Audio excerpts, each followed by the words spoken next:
So absolutely beautiful weather to record a video today. And last week I was just traveling to Korea, and it was really nice to take my mind off like work for a week or so. So we went to like Busan, and the weather was just so perfect with the ocean and all the food there. So we had a huge blast. But the last 4 days in Seoul was just like raining. We had to manage to go to visit some really nice places in Korea. Wanted to wear a hanbok with my girlfriend, but we didn't get to. Yeah, so you'll probably see some of the screens of the photos we've taken there. Definitely would love to come back to Korea one day when the weather's much better. But aside from that, I was just, during that week of going to Korea, I had a lot of time to settle in for myself and thinking more about life or just the direction of business in general. So I read one of Danko's Twitter post. It's a really short post, like going over like he oscillates between becoming the next Steve Jobs or joining the monks in the mountains. So I was like, that's literally where I am right now, because some of the days I feel like I want to create the coolest shit and make a shit ton of money and like retire my family and all of those really big goals. But at the same time, I also love where I am right now, like being able to create, being able just to enjoy life for the way it is and being present, and not too much about on like focusing on big milestone goals like becoming a millionaire or those more tangible and not tangible, more of transactional goals. While money is also like great, it allows me to sustain this lifestyle. Like I feel like I don't really need a lot of money as long as I can be present in the moment and there's no kind of like hardship, like struggling with when it comes to like getting things that I want or basic needs to like survive. Yeah, it's something I've been like actively thinking about even until today. So after the career trip, I was still thinking about it, because this week has been like a lot of discovery calls with like potential clients. It's become to a point where I get so many clients booking calls, and I was kind of sick of like doing sales calls and discovery calls. So I was like, yeah, maybe freelancing is eventually a stepping stone for me to do something greater afterwards. So I have several options. Is like I can continue doing freelancing and eventually start an agency to scale, let's say to like 2 million a year. That's one like aspect of things. Or another part is like I could go the creator path, creating on YouTube, just constantly creating like very creative stuff. But obviously I do know other people that are also running an agency and also creating content at the same time. It's been a really kind of interesting thought process to really think through what I want out of life and what's the vision looking like in the near future. And right now it's kind of like settling between more towards the creator path. Like I love creating highly cinematic videos for like what I do when it comes to freelancing. I also love like teaching, like from what I learned from my freelance journey and also learning from web design. So, but yeah, it's a lot to think about. Yeah.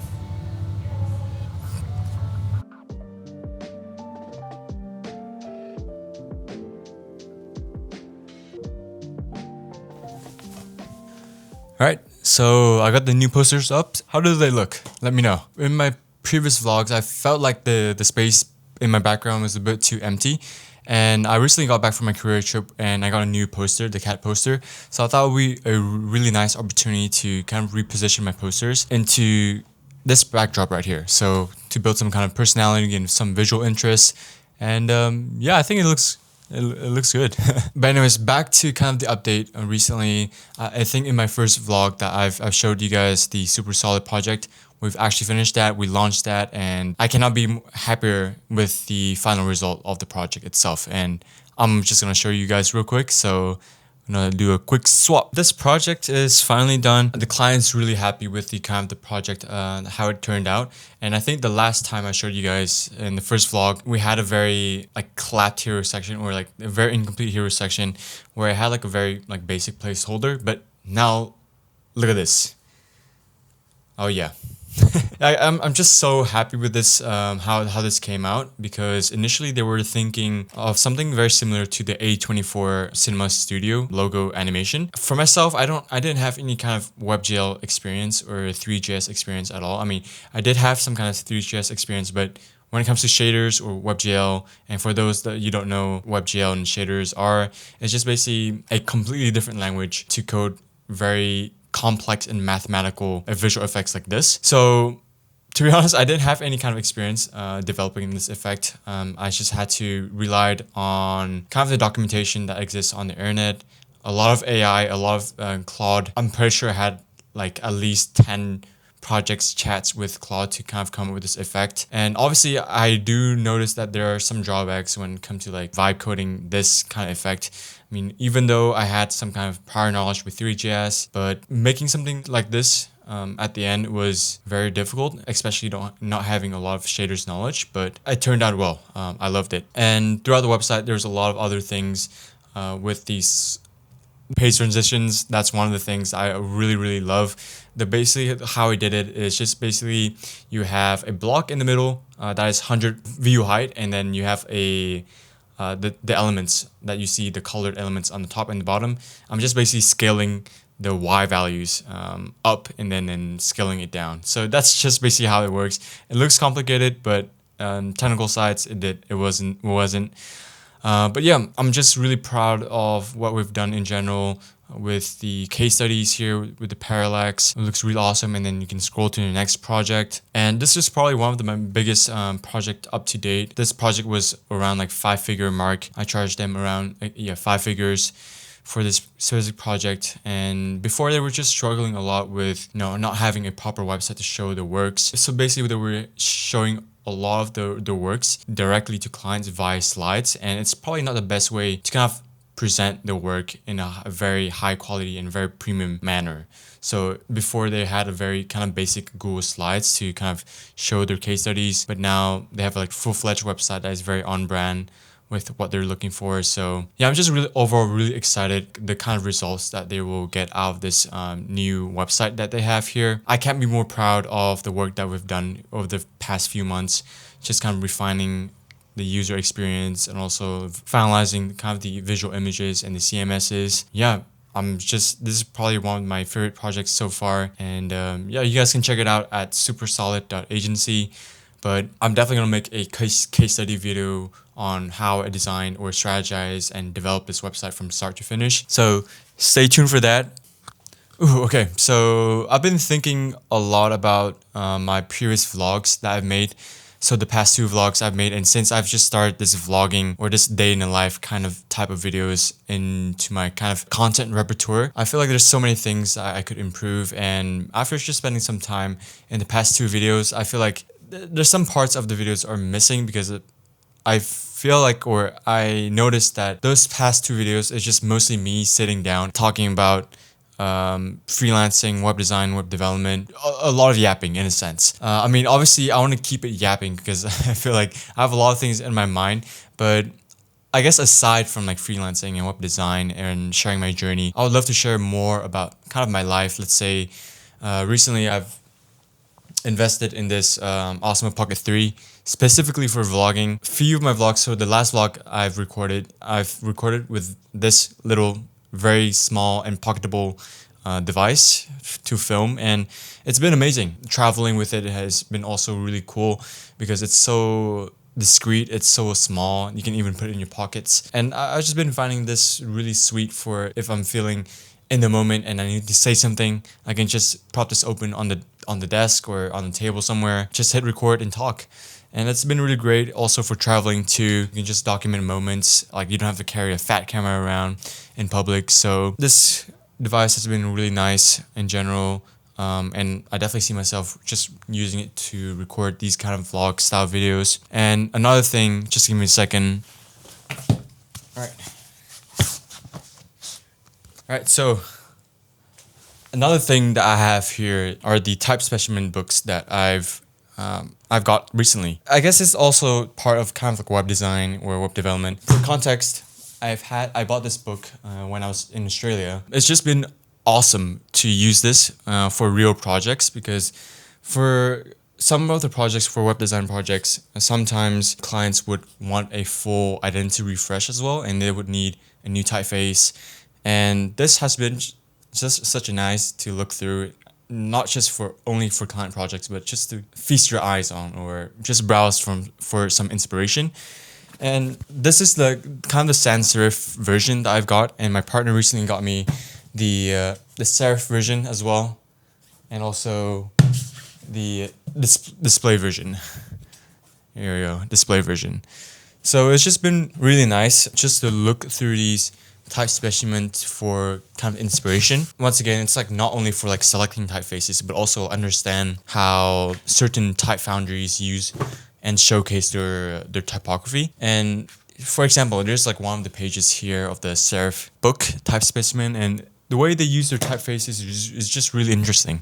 And I feel like we can learn kind of a lot when it comes to like how they lay out their typography, because eventually like these type specimen books are meant to showcase the best possible kind of representation of the typography, or it's basically like how it can be used in the best way possible. So I don't know, it's been really nice to have these books whenever I feel creatively stuck and I need some kind of inspiration for projects that is very type heavy. I've just been looking at this, and I mean, look at this. It's like visually it's very cool. It also serves as a really nice kind of inspiration. So case in point is, if you're a web designer, you're not only limited to like finding inspirations on like awards.com or inspirational websites. You can just, take a look at like graphic design books or type specimens like these ones, even though these ones are a bit pricey. And if you're a designer, I don't know about you, but I'd much prefer to buy a bunch of these books rather than gamble in a casino. So yeah, they've been a really nice addition to kind of the books or the design books that I have. And yeah, they look great as well. They act as awesome interior design decorations as well. So yeah, if you have kind of spare money or spare cash laying around and you're a huge fan of typography, I recommend you getting one of these books. Yeah, if you spell it this way, it spells bad. Well, what am I doing? Okay.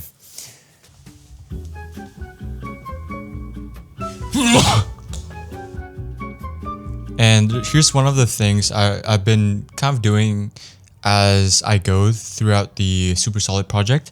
I've been actually kind of like refining the client systems, and I've been reading this book called Never Lose a Customer Again. So as I was reading that book, let me just see if I can find like the book. A lot of the things when it comes to business, I actually learned them quite a lot on books.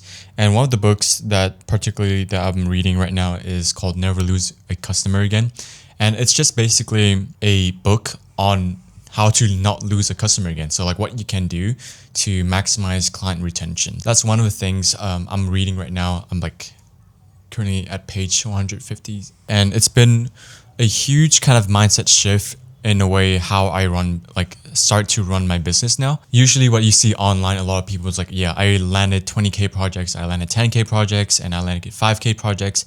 But not a lot of people really emphasize on the importance of delivering an exceptional customer experience for your own clients. So one of the quotes was like, you save more time and you earn more money by investing time and energy into retaining your clients rather than spending a lot of time landing new clients. I don't know if that makes sense, but it was a huge mindset shift for me, because I realized every time I finish a project, I usually rarely work with my existing clients again. And then I would spend a lot of energy, let's say like 10 to 20 hours per week, like doing content, doing cold outreaching, or just trying my best to land new clients.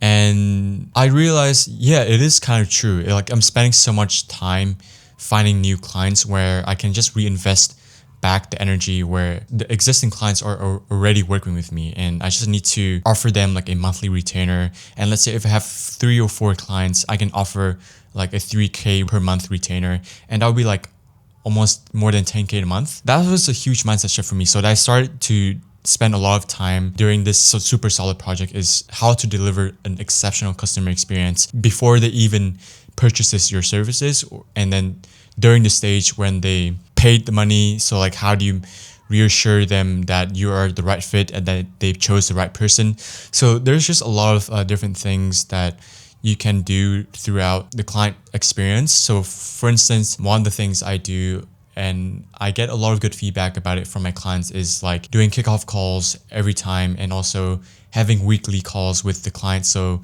every week I would jump on a call with them, and they just personally find it really helpful to kind of bring things up on the spot if needed, and also just connecting as a human to human. That's one of the things during, I'm not sure which stage in the book, but I think around the stage after they've bought your services or after they paid the money for your services? How do you kind of reassure them, or how do you make sure that you are the right fit? So one of the things I do is, once again, the weekly check-in calls, like the kickoff calls, and also have a Notion portal for them to like keep everything organized. So I think those were one of the things that I've been getting a lot of good feedback about. I've been also exploring more about, let's say, sending them gifts. After we finish the super solid project, I actually handpicked a few like chocolates here in Vietnam, and also tea, some local goodies, and I sent them to where they are. So that's just some of the things I felt like I'm focusing much more often now, is really making sure the client experience is exceptional to the point where they will refer you to more people, refer you to a bunch of friends. So basically it's because that you deliver such an exceptional experience, like to the point where they become your fan, in a sense, where all they do is talk about you when, like, let's say web design comes to mind. So yeah, I thought I would just share that to you guys. Not sure if it all makes sense, but one of their another suggestions when it comes to like on the same topic of books, about like a lot of mindset shift on being a creative or being a freelancer or being an entrepreneur, is this book called The Win Without Pitching Manifesto by Blair Enns. I highly recommend this book if you're just starting out. It gives a lot of mindset shifts about who you are as a service provider. Like, you're not there just to provide services, just to provide like a set of deliverables, but more so kind of like position yourself as an expert and setting boundaries between you and your clients. But overall, there's a lot of like valuable information in this like small book. It's only 140 pages. It's a really short book, but I think it's a huge mindset shift. And I always come back to this book whenever I feel like I'm doing something wrong, or whenever I feel like I need some kind of reminder. So yeah, those are just my quick rants about books. Hopefully you guys find that helpful. And I have a upcoming call with one of my friends in Hawaii. I gotta prepare for that call now. Hey guys, just finishing off the day with some video editing. I've been working on a case study YouTube video, like a very storytelling kind of YouTube video for quite a while now. It's a video on the architecture project I've done earlier in the year. If you guys haven't seen that, go check it out. It's one of my kind of biggest, most proudest project. I'm not sure if that's a word so far. Yeah, I'm just making like a really inspirational, a lot of breaking down like the behind the scenes and the processes and also the thinking behind the design decisions. Yeah, I've just been spending a lot of time. I feel like I'm spending more time filming and editing the video more than actually designing the website. Not development, but only the design side of the website. And I just saw one of the comments on LinkedIn saying that when the side quest is bigger than the main quest. And I just thought that was just so funny. Yeah, I'm just going to spend the rest of tonight just editing the video and get it live. And funny thing is, you will probably see that video first before this vlog gets released. So I'm assuming you've seen that video already. So basically I'll just show kind of the behind the scenes stuff. And the reason I'm able to actually spend a lot of time like actually editing and filming this video is because summer, it's usually less clients coming in into the pipeline. So I'm kind of using this opportunity to like do some editing and create some content. So yeah, just gonna spend the rest of the night finishing editing this video and get it over with so that I can focus on other parts of the business. But yeah, I'll see you guys until the end.